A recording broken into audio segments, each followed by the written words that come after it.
I want you to turn to சங்கீதம் 18 சங்கீதத்துல திருப்பிக் கொள்ளும்படியாக I want you to turn to Psalm 18.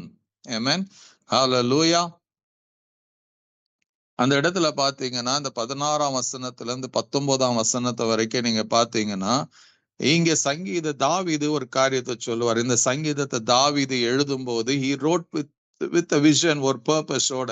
நீங்க அந்த ஹெட்லைனை பார்க்கும்போது when God delivered David from all his enemy, அவனுடைய சத்ருக்கன் கைக்கும் சவுலுடைய கைக்கும் தப்புவித்து நீங்களாக்கி விடுவித்த நாளிலே இந்த சங்கீதத்தை பாடினாராம். Amen. When God delivered David from all his affliction, all his enemies, முக்கியமா சவுலின் கைக்கு தப்பு வைத்த போது இது பாடின பாடலா இருக்கிறது. அப்போ யோசித்து பாருங்க, தாவீதை இன்னைக்கு நம்ம கொண்டாடுறோம். தாவீது he was a worship leader, he was a prophet. தாவீதுடைய அநேக சங்கீதங்களை நாம தியானிக்கிறோம், படிக்கிறோம், எல்லாம் சொல்றோம். Hallelujah. But David had a very difficult path. அவருடைய வாழ்க்கையில மிகவும் கடினமான பாதையில தான் அவர் கடந்து வந்தார். God allowed him, but தேவன் அவரோடு இருந்தார். அதுதான் சங்கீதம் 23:4 சொல்ல, நான் மரண இருளின் பள்ளத்தாக்கில் நடந்தாலும் பொல்லாப்புக்கு பயப்படேன், தேவரீர் என்னோட கூட இருக்கிறீர், உமது கோலும் உமது தடியும் என்னை தேற்றுவார் என்று சொல்லுவார். He was that kind of, every day, ஒவ்வொரு நாளும் அவர் எந்திரிச்சு முடிக்கும் போது he used to face, ஏதோ ஒரு விதத்துல சத்ருவின் போராட்டத்துல அவர் சந்தித்த காரியங்கள் உண்டு. கூடவே இருந்த சொந்த மகனால் அப்சலோமினால he was chased to wilderness. யோசித்து பாருங்க, மகன் he captures the throne, he wanted to rule, he wanted to kill David. ஆனா கர்த்தர் தாவீதோட இருந்தபடினால அப்சலோம் போட்ட திட்டம் அது ஃபெயிலியர் ஆனது. எந்த திட்டம் அப்சலோம் போட்டானோ அந்த திட்டத்தில் அப்சலோமே செத்து போனான், மரித்து போனான், கொல்லப்பட்டான் என்று நமக்கு வேதம் கற்றுக் கொடுக்கிறது. There were so many instances. Saul தாவீது என்ன பண்ணாங்க, 3000 பேரோட அவனை துரத்துகிறான். தாவீது சொல்லும், ஒரு தெள்ளுப்பூச்சை துரத்துகிறது போல என்ன துரத்துறீங்களே. யோசித்து பாருங்க, 3000 soldiers, armed soldiers ஓட he is attacking. சவுல தாவீதை துரத்துறான். Amen. யோசித்து பாருங்க, எந்த விதத்துல எப்படி சவுல் வரான்னு தெரியாது, எந்த இடத்துல எந்த வழியில சத்ரு வருவான்னு தெரியாது. He was always on the run, he was always எங்கேயோ ஒரு இடத்துல மறைவிடத்துல இருக்கிறான். அப்போ அப்படியாப்பட்ட ஒரு வாழ்க்கையில இருந்து டே கேம், அந்த நாளில அவருடைய எல்லா சத்துருக்களுக்கும் சவுளுடைய கைக்கு நீங்களாக தேவன் ரட்சித்தாரான், delivered him. அப்போ அவன் he just rejoices. அப்போ இந்த சங்கீதத்துல நீங்க ஒவ்வொரு வசனங்களை படிக்கும் போது யூ கேன் ஜஸ்ட் உங்களையே நீங்க அந்த இடத்துல போட்டு பார்க்கலாம். You would have been in that சிச்சுவேஷனுக்குள்ள, அந்த பிரச்சனைக்குள்ள, அந்த போராட்டத்துக்குள்ள, அந்த வியாதியில, அந்த கஷ்டத்துல, அந்த கண்ணீரின் பாதையில யூ வுட் ஹவ் பீன் அந்த இடத்துல இருந்திருக்கலாம். பட் ரிமெம்பர், இந்த இரவுல இந்த சத்தத்தை நான் பேசுகிற அந்த சத்தத்தை கேட்பீங்கன்னா நீங்க இன்னும் ஜீவன் உள்ளவர்களாக, in spite of weakness, in spite of sickness, அநேக காரியங்கள் நடுவுல கூட கர்த்தர் உங்களுக்கு ஜீவனையும் பலனையும் சுகத்தையும் ஆண்டவர் கொடுத்து வைத்திருப்பாரானால், ஈவன் இந்த மிட்ஸ்ட் ஆஃப் உங்களுடைய ஜாப், உங்க வேலை போனது நிமித்தம் கஷ்டங்கள் வந்திருக்கும், வருமான குறைவு ஏற்பட்டு இருக்கும்.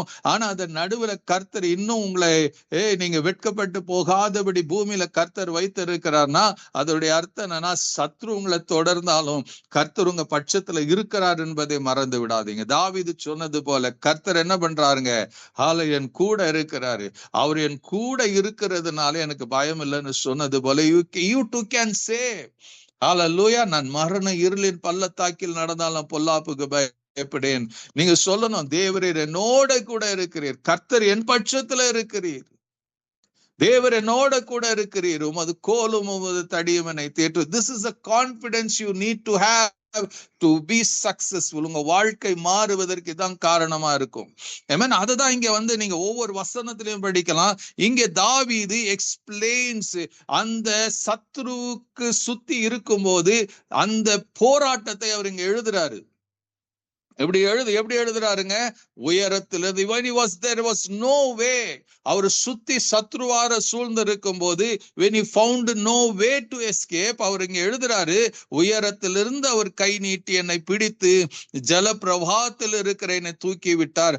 ஜல பிரவாகத்தின் நடுவில் இருந்தார். he was in the midst of raging waters. சுத்தி அவருக்கு சுத்தி இருக்குதுங்க.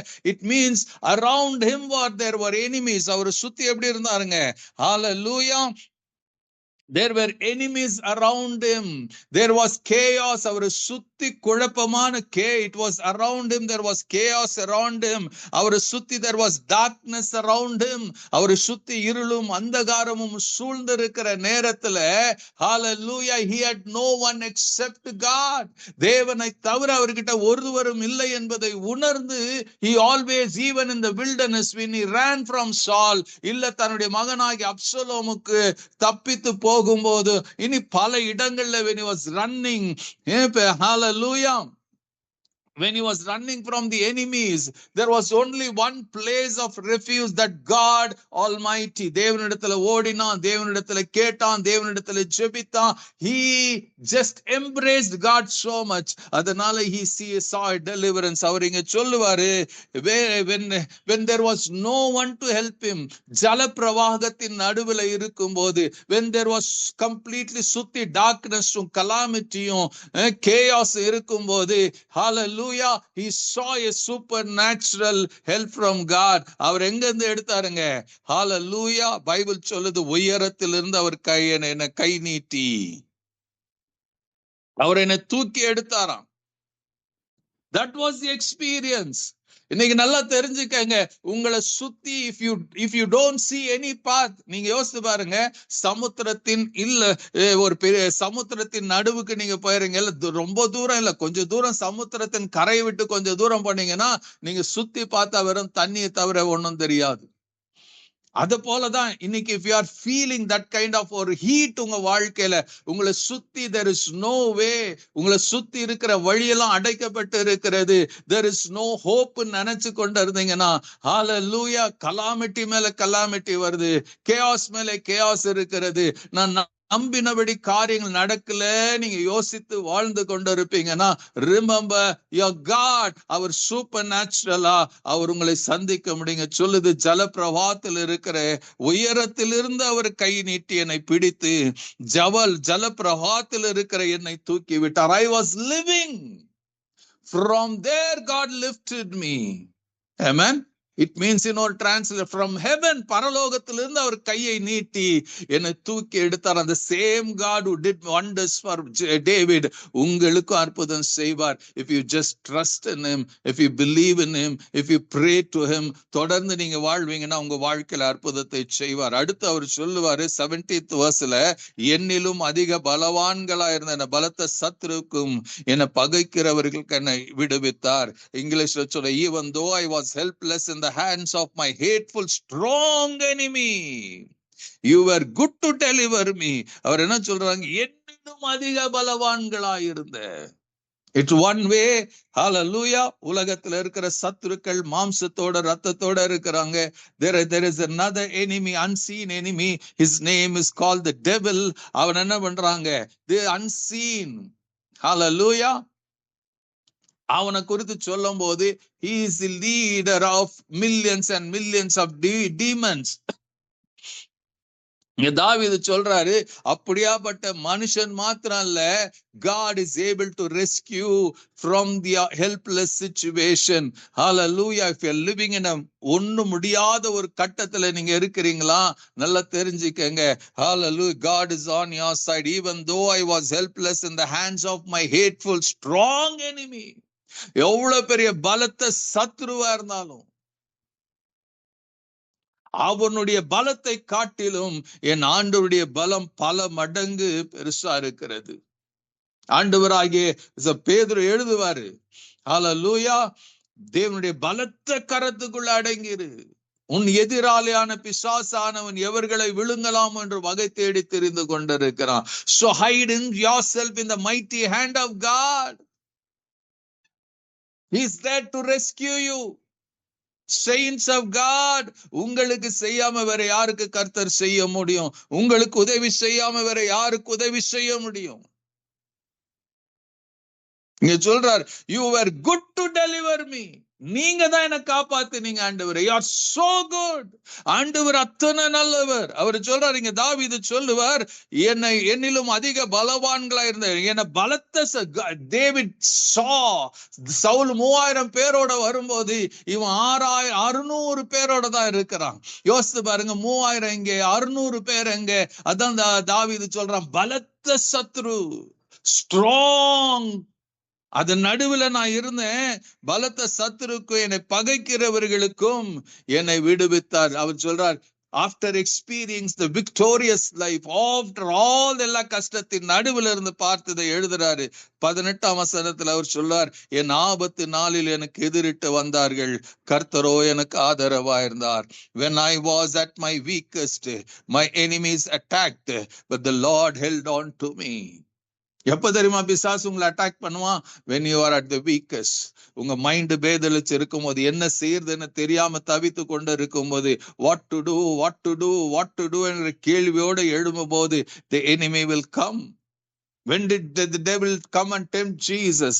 அவர் 40 நாட்கள் உபவாசித்து கொண்டு இருக்கும் போது, when he was at the physically weak, அப்பதான் வந்து பிசாசு சொல்றான், amen, he tempts Jesus.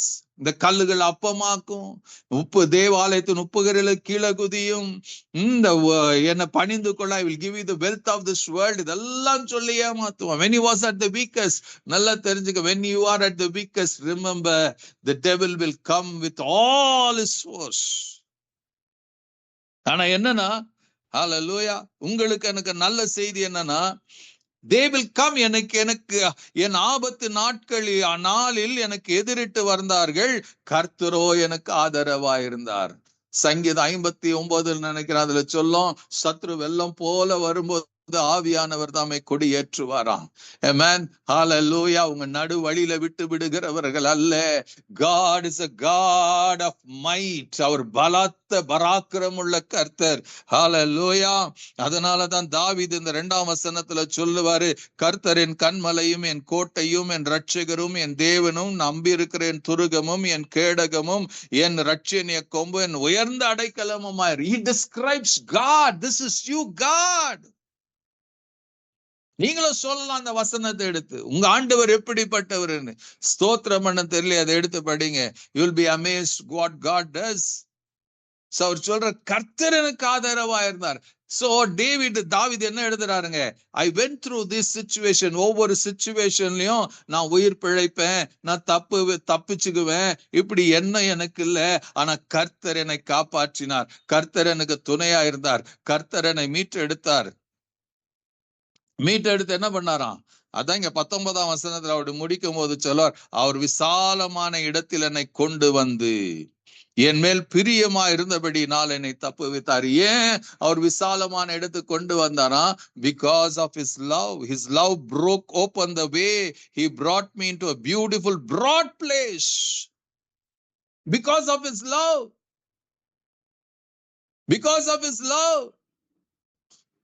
நீங்களும் நானும் ரொம்ப நல்லவங்கன்னு இல்ல. because God is good, his love endures forever. அவருடைய அன்பு நிமித்தம் nothing, வேற ஒண்ணும் கிடையாது. நாம் பாவிகளா இருக்கும் போது இயேசு சிலுவையில மரித்ததினால தேவ அன்பு வெளிப்பட்டதா. when we were still sinners, Jesus died for you and me on the cross. That is the love of God. அக்கிரமங்களில் மரித்தவர்களா இருந்த நம்மை கிறிஸ்துவுடனே கூட உயிர்ப்பித்தாரா. That is the love of God. அநாதி சிநேகத்தினால் உங்களை சிநேகித்தன், காருண்யத்தினால் உங்களை இழுத்துக்கொண்ட. That is the love of God. அந்த அன்பினால அவர் என்ன பண்ணாராம்? அவர் உங்க மேல என் மேல அன்பு, அளவுக்கு அதிகமான அன்பு வச்சதுனால அவர் என்ன பண்ணாராம்? விசாலமான இடத்துல என்னை கொண்டு வந்தாராம். எப்படி கொண்டு வந்தாருங்க? He delivered you from the kingdom of darkness. He rescued you from the kingdom of darkness. He rescued you from the dominion of darkness. பிசாசின் பிடியிலிருந்து உங்களை விடுதலையாக்கினார். விடுதலையாக்கி எங்க கொண்டு வந்தாருங்க? அவர் உங்களை விசாலமான இடத்தில என்னை கொண்டு வந்து என் மேல் பிரியமா இருந்தால் என்னை தப்புவித்தார். Rescued not because of our good works. நம்ம ரொம்ப நல்லவங்க, நல்லா இருக்கிறோம் அப்படின்னு இல்ல. He did this because He loved you. அவருடைய அகாப்பே அன்பினால, உங்களை நேசித்தபடினால, உங்களை என்னையும் அளவுக்கு அதிகமாய் நேசித்தபடினால, ஹalleluya, அவர் இதை செய்திருக்கிறார். His love broke open the way. His love, அவருடைய அன்பு, even today His love is available to you. உங்களுக்கு அவருடைய அன்பு என்னைக்குமே இருக்கிறது.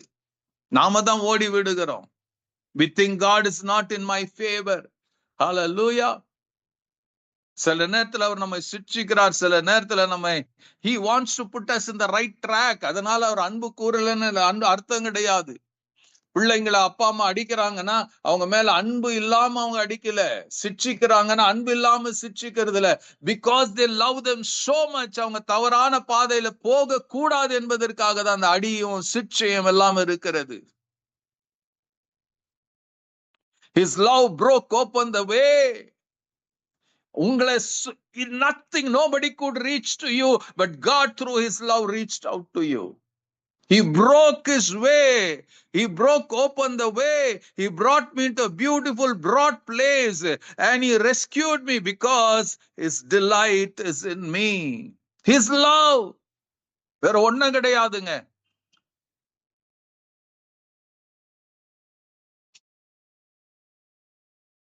Hallelujah. இன்னைக்கும் கர்த்தர் அது உங்களுக்கு செய்ய வல்லவரா இருக்கிறார். Hallelujah. Still God is seated on the throne, my beloved. நீங்க நம்பிக்கையற்று இருக்கிறீங்களா? சோர்ந்து போய் இருக்கிறீங்களா? கலக்கத்தோட இருக்கிறீங்களா? பயத்தோட இருக்கிறீங்களா? Remember, your God and my God, அவர் இன்னும் உங்களை உள்ளங்கையில் வரைந்து வைத்திருக்கிறார். He has not forgotten you. He has not given to the wishes of the devil. அவர் உங்களை நேசிக்கிறாரு. அந்த நேசம் உங்களை எப்படியாப்பட்ட ஆபத்தான காரியம் சூழ்ந்திருந்தாலும், if you are going to surrender, if you are going to pray, அவரிடத்துல ஜெபித்து உங்க வாழ்க்கையை ஒப்பு கொடுத்து இயேசுவே எனக்கு போதும் என்று சொல்லி அவருடைய வார்த்தைக்கு கீழ்ப்படிந்து இருப்பீங்களானா, David did that. He gave his life to God. And God did the wonders. So அதே போலதான் நீங்களும் நானும் இந்த இரவுல கர்த்தருடைய கரத்துல ஒப்பு கொடுக்கலாம். கர்த்தர் மகிமையான காரியங்களை நமக்கு செய்வாராக. May God bless you. God be with you.